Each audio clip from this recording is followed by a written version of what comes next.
lidt på det kreative emne, but we will switch into English. And Gus, please come and tell me some great stuff.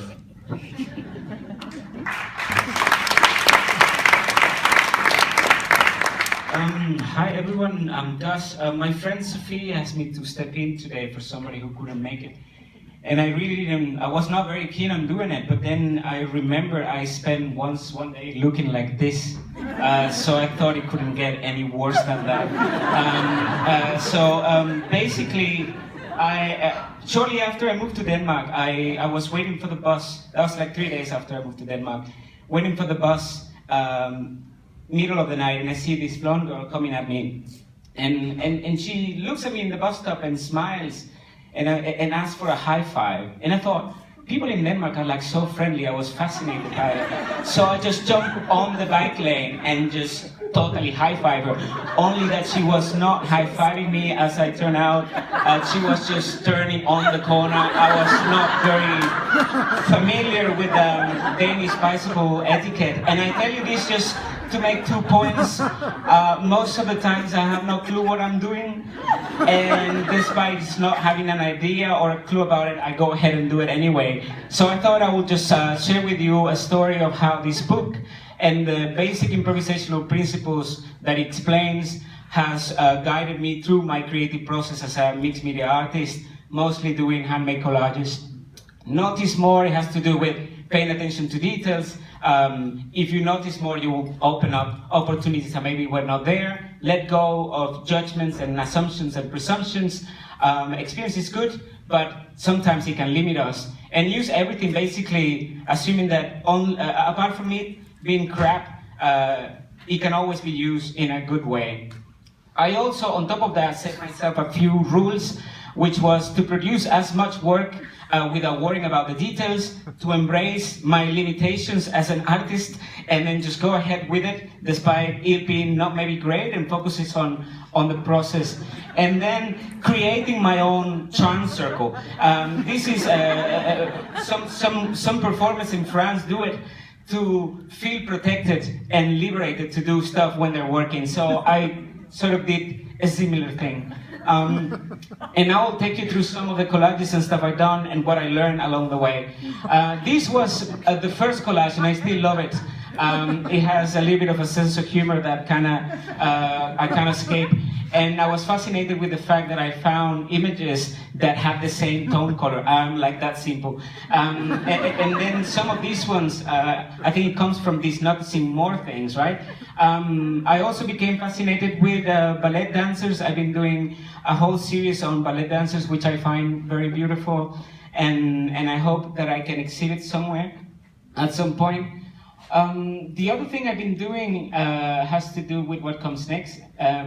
Which is, as a Venezuelan, I was very worried. I could see similarities in what Trump was doing.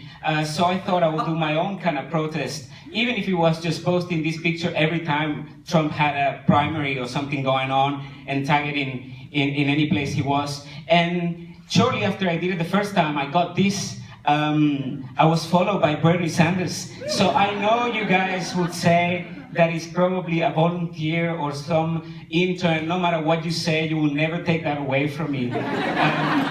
And it was good to see some of that reaction with what I was doing, even if it was just a picture. This is a good example of noticing more, let go, and use everything. I had hundreds of cutouts I couldn't figure out how to use. And then I turned them around and I realized that actually they were quite nice on the other side. I spent hours cutting them carefully, and then I just turned them around and use it exactly for the opposite thing I planned in the first place. This is a series of postcards I've been doing. Some of them reflect on political and social commentary of Denmark from my perspective, or my life in Denmark. This one, I guess, is a metaphor for Danish summer, I guess. But some of them kind of reflect that. Oh, okay, this is very big. I never expected that to be that big.